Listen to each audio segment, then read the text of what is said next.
Hello everyone, and welcome to the Tome of Silver, the show where I randomly select a game from my collection and add it to an ever-growing ranking list. During its run on Shonen Jump, Naruto was considered one of the big three of anime, alongside One Piece and Bleach.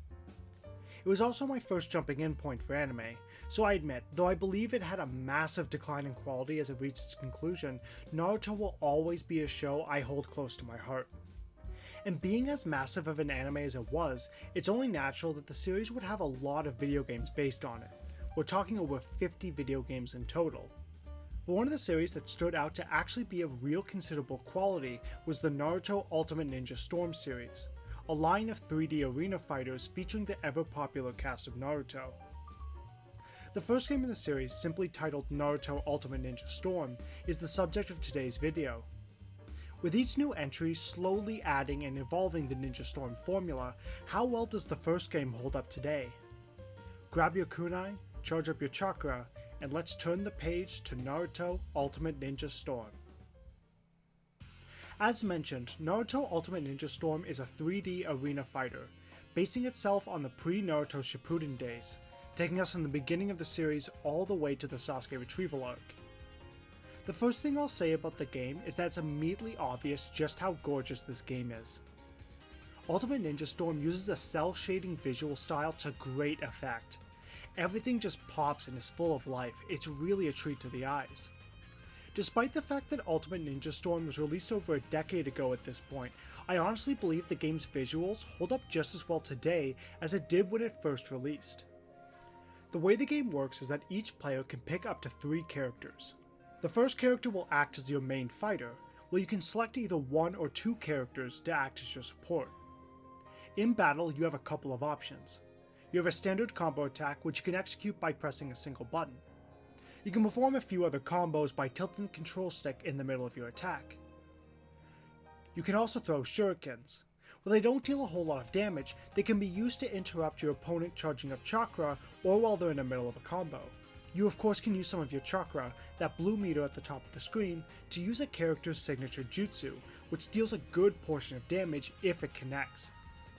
You can restore your chakra back at any point by holding down the chakra button, though this naturally locks you in place and can make you vulnerable to opponents' attacks if you aren't careful.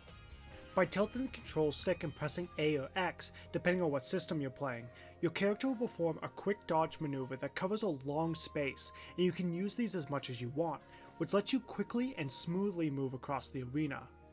You can also use some chakra to perform a chakra dash, which either lets you instantly dash towards your opponent or dash backwards away from them. Movement in this game just feels good. The different options you have to move about the arena gives everything a really nice flow, and the player always feels like they have a tight control over their character. At any point, you can summon one of your support characters to perform a support attack, which you can use to help get yourself out of a combo or follow up with an attack of your own. Supports have some unique options to them as well. See, as I mentioned earlier, you can pick 1 or 2 supports before going into battle. If you chose 2 supports, you now have 2 unique attacks at your disposal. If you only chose 1 support, then the support gauge will restore faster, and you have the option to either have your support use their jutsu or perform a combo attack. There are benefits to either choice, so the player has some options to play around with in figuring out a team setup that works best for them. Also, sometimes after hitting an opponent with a particularly strong attack, you can hit a button to have your support follow up.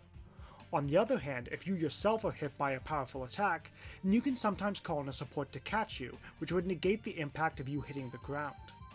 I love what this game does with supports.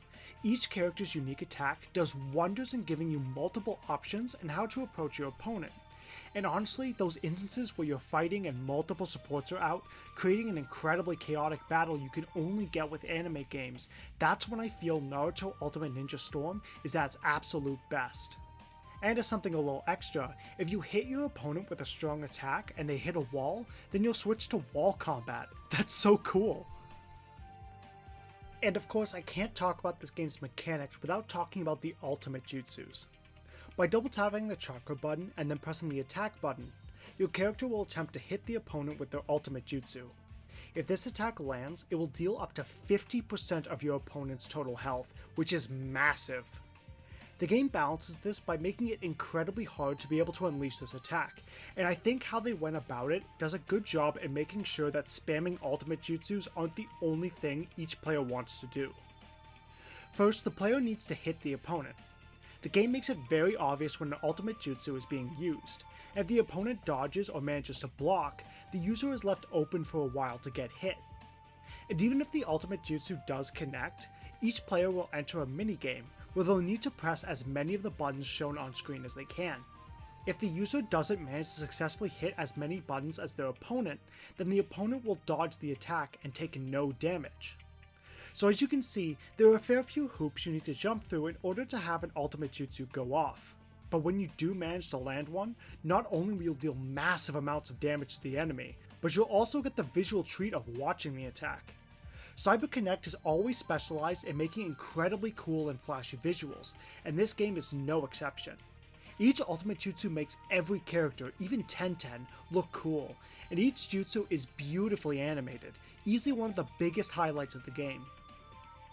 Honestly, everything in this game is gorgeously animated, whether it's the cutscenes in Ultimate Mission mode, the attack animations, or even just the way the characters dodge. Seriously, while I was playing, I would sometimes just have my character repeatedly perform the dodge just because the way they're animated was so smooth and I just couldn't get enough of looking at them. The fluid animation style also allows each character to be really expressive, letting their personality shine through at every moment. Your character can also perform grabs by hitting the attack button while blocking. Finally, once the character reaches a low enough amount of health, they can charge and hold down their chakra to activate their awakening, a state that powers up the character, granting them some new abilities and increasing their attack and speed. Awakenings can be huge in turning a losing battle around, so knowing when to back off and try and charge up without getting interrupted is key. I know I just explained a lot of mechanics, but honestly this game is incredibly easy to learn. The game is pretty simple. As I said, you can perform combos with just one button, but it's simple without becoming mindless. Trying out different combinations of characters aside from just being fun gives the player a lot of freedom in each fight, allowing players to make their own combos, play aggressively or defensively, etc. The combat system does have some weaknesses, however. First, the game has a substitution system, where if you hit the trigger right as an opponent lands their attack, you'll perform a substitution jutsu, letting you instantly escape a combo and teleport you behind an opponent. The problem with this is because there's no limit to how much you can use a substitution, whenever I was getting comboed by an opponent, it just turned into a mash fest of me hitting the trigger until I managed to teleport. Also, with some characters' attacks, the animation makes it much harder to tell the right time to press the trigger than others, such as with Gar's Sand, as it was hard to pinpoint the precise moment the attack was supposed to hit due to the way it moves. The second issue is because the gameplay wants to be simpler, it leads to a lot of characters playing the same and not feeling particularly unique from each other outside of their jutsu. The only character of the 25 character roster who has a unique gameplay style is Konkuro. Konkuro himself cannot perform any attacks, only his puppets can, meaning you need to maneuver his puppets to where the opponent is to be able to land any hits. This makes Konkuro particularly vulnerable if the opponent gets close, but lets him thrive if he can keep his distance with his puppets, which you'll need to think about when planning his supports. It was honestly a really cool way of incorporating Konkuro's unique fighting style from the anime into the game. I just wish more characters were like that. For the other 24 characters, once you played one, you pretty much know exactly what to expect when playing another. So the combat system does have some flaws, but that doesn't stop me from having a lot of fun playing around in these over-the-top spectacle fights. It's nothing that I'll really have a competitive tournament or anything, but for what it's trying to do, Ultimate Ninja Storm is a very enjoyable time. Alright, so we have ourselves an entertaining fighting system. And we have a multitude of modes to enjoy it in. We have Ultimate Mission mode, which acts like a story mode, Offline Versus, and... Oh no. Yeah, unfortunately, Ultimate Ninja Storm is really light on game modes. It doesn't even have any online capacity, meaning you can only fight against CPU opponents or any friends you have over. Online was nothing new when Ultimate Ninja Storm first released, so honestly there's really no excuse for it not to be there. So, in order to make Naruto Ultimate Ninja Storm a really worthwhile package, Ultimate Mission Mode needs to be something really spectacular, which unfortunately it isn't. As I mentioned previously, Ultimate Mission Mode acts like a story mode, and to anyone who has played the other Ninja Storm games, that's an exciting prospect. The other Ninja Storm games have been praised for being proper, full retellings of the Naruto story, complete with some very nice looking cinematics. I was surprised to find, however, that Naruto Ultimate Ninja Storm does not have something like that, but you could easily be tricked into thinking it does by watching the first few minutes of Ultimate Mission Mode. As we start the mode, we are greeted with some really impressive looking cinematics, showing the Night of the Nine-Tails Fox attack on the Hidden Leaf Village, and a nice scene of Naruto talking with Iruka after officially becoming a ninja. So far, it was properly covering all the bases to kick off the story of Naruto. However, by this point, most of the cinematics disappear.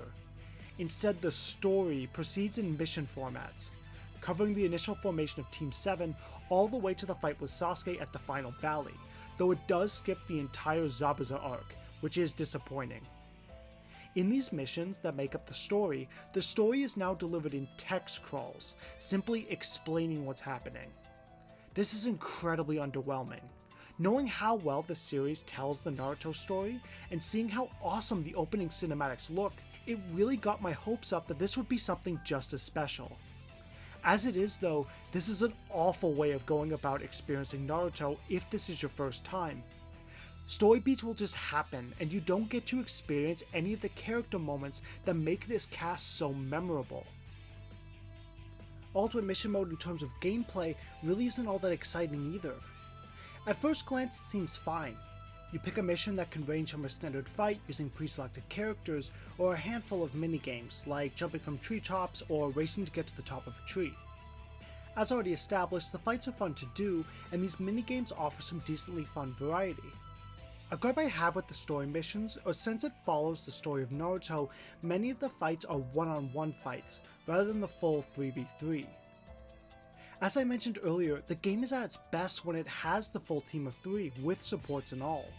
Much of the story misses out on one of the best parts of the combat system, which is rather disappointing. Outside of that, in this mode, when you're not doing any missions, the game throws you in a fully explorable version of the Hidden Leaf Village, with all the set pieces you would expect. You can run and jump around the Hidden Leaf Village, and admittedly, this is a pretty cool novelty. That is, however, until you realize just how little there is to actually do.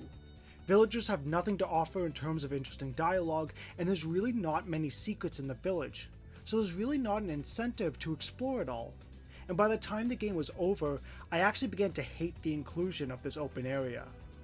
See, in order to unlock story missions, you need to have enough mission experience. You get these experience points by playing other non-story missions. These missions on their own are fine.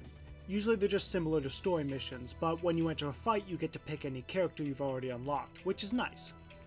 Once you complete one of these missions, you'll get mission XP, and these secret scrolls will spawn in areas on the map.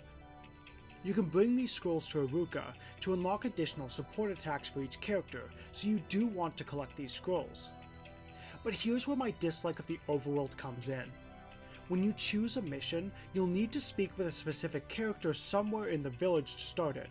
Then once you finish the mission, those scrolls will spawn in random areas around the village, which you'll need to go and collect.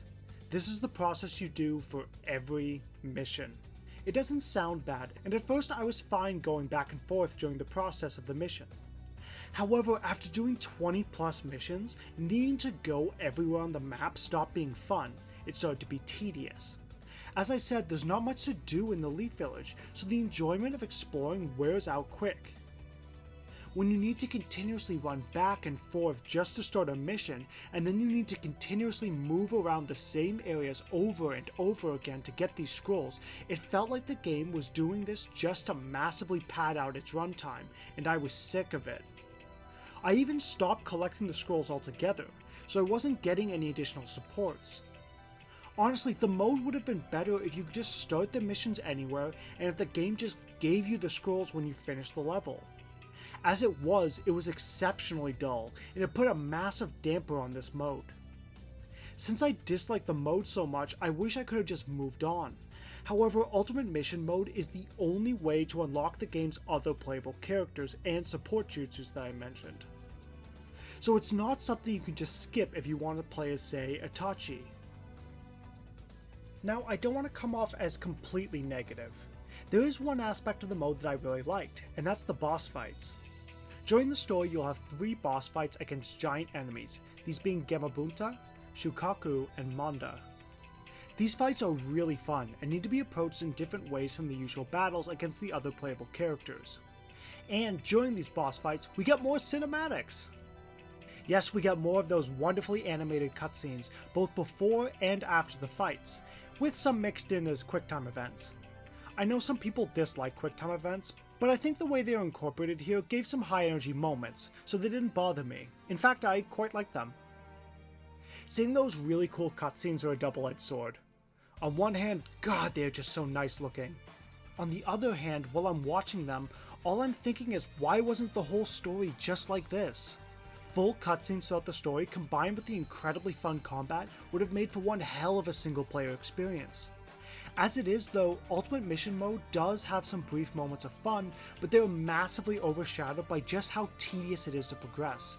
And when that's the one other mode outside of Versus Mode that the game has to offer, that unfortunately means a massive portion of Ultimate Ninja Storm is just not fun to play. In a lot of ways, Ultimate Ninja Storm does a lot right. The combat, while simple in execution, is really entertaining, and I love how much it encourages trying out different combinations of characters. Sure, there could be more unique gameplay styles that make each character play a bit more distinctly. But at the same time, this was the first time the developers had a combat system like this, so I understand them wanting to play it safe. However, the game is unfortunately light on content, and what's there wears out its welcome quickly. As such, Naruto Ultimate Ninja Storm will claim the number 9 spot in our ranking. I would definitely play Sonic Mania over this, but I could never forgive myself if I placed a game like this under J stars. Naruto Ultimate Ninja Storm paved the way for what are some genuinely great games that we'll hopefully get the opportunity to explore further down the line. And when I was engaging with the combat system, I was thoroughly entertained. But as a full product, it just doesn't hold up so well, and lacks any real reason to return to it. Alright, it's time to take a step back and return to the land of Marvel Comics. I sure do like my comics. I can't think of any real good hints to give about the next game, so I'll just say we'll be taking a look at the video game starring the ever-popular Merc with the Mouth. Please look forward to that. In the meanwhile, thank you so much for watching. Take care.